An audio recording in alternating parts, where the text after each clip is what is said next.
Hello friends, SJ tasty ഫുഡിലേക്ക് ഏവർക്കും സ്വാഗതം.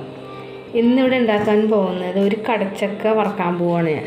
ഇത് തൊലി കളഞ്ഞിട്ട് നേരത്തായിട്ട് കനം കുറച്ച് ഇതേമാതിരി അരിഞ്ഞെടുക്കുക. നമുക്ക് വറുത്തിട്ട് കാണാം. ഇത് നല്ല ടേസ്റ്റാണ്. ചക്ക വറക്കണ പോലെ ഇരിക്കും. എണ്ണ ശരിക്കും ചൂടായിട്ടുണ്ട്. നമുക്കിത് വറുത്തെടുക്കാം.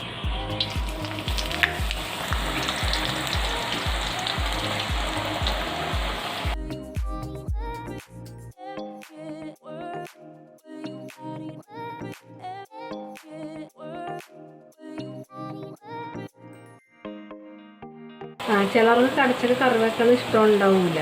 ഇങ്ങനെ വറുത്ത് കഴിച്ച് നല്ല ടേസ്റ്റാണ്. പിള്ളേർക്കും ഇഷ്ടപ്പെടും. എല്ലാ പിള്ളേർക്കും ഇഷ്ടപ്പെടുന്നതായിരിക്കും. ഇത് ഉപ്പിടാൻ വെക്കും.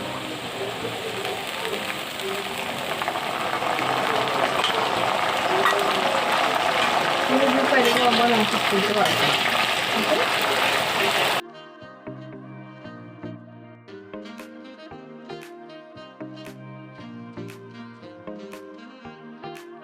കുറച്ച് വേപ്പിൽ ഇട്ട് കൊടുക്കാം.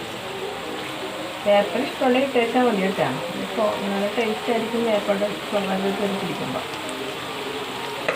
ഈ സീസണിലാണ് കടച്ചക്ക നിറച്ച് എല്ലാവർക്കും കിട്ടുന്ന കടകളുണ്ടാവുമല്ലോ. ചിലർ വീടുകളിലൊക്കെ ഉണ്ടാക്കും. ഇത് വറുത്ത് കുപ്പിയിലാക്കി വെച്ചാൽ മതി. എല്ലാവർക്കും വിശക്കുമ്പോഴൊക്കെ ആവശ്യമുള്ളപ്പോൾ എടുത്ത് കഴിക്കാമല്ലോ.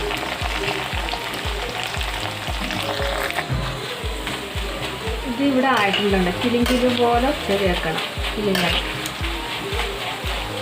ഇതിവിടെ ആയിട്ടുണ്ട്. നമുക്ക് കോരിയെടുക്കാം.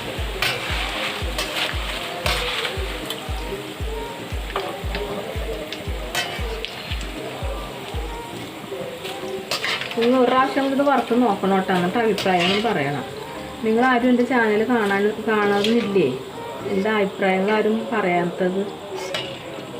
അഭിപ്രായങ്ങളും കമൻറ്റൊക്കെ അയക്കി എനിക്ക്. എന്നാലല്ലേ പിന്നെയും ചെയ്യാനുള്ളൊരു ഇൻട്രസ്റ്റൊക്കെ ഉണ്ടാവുള്ളൂ. ചാനൽ കാണാത്തവർ കാണണം. പിന്നെ സബ്സ്ക്രൈബ് ചെയ്ത് എന്നെ പ്രോത്സാഹിപ്പിക്കുക.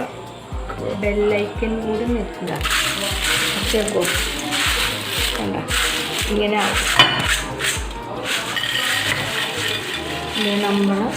നമ്മൾ ചക്ക വറുത്തത് ഇവിടെ നമ്മളുണ്ടാക്കി കടച്ചക്ക വറുത്തത് റെഡിയാണ് ഇവിടെ. വൈകുന്നേരത്തെ സ്നാക്സിനൊക്കെ ഇട്ട് കഴിക്കാം. പിന്നെ പിള്ളേർക്ക് ഇടക്കിടക്ക് കഴിച്ചുകൊണ്ടേയിരിക്കുക TV കാണുമ്പോൾ. നിങ്ങളെല്ലാവരും ഉണ്ടാക്കി കൊടുക്കും പിള്ളേർക്ക്. കടച്ചക്ക ഇപ്പോൾ കിട്ടുന്ന സീസണാണല്ലോ. എല്ലാവരും ഒരു കടച്ചക്ക ഉണ്ടെങ്കിൽ നമുക്ക് അത് വേണ്ടോളം കിട്ടും വറുത്തത്. ഇങ്ങനെ കിലുകിലുവാണ്ടിരിക്കാതെ ഒക്കെ നല്ല കനം കുറച്ചരിയുക. എന്നിട്ട് ഇങ്ങനെ വറുത്തെടുക്കുക.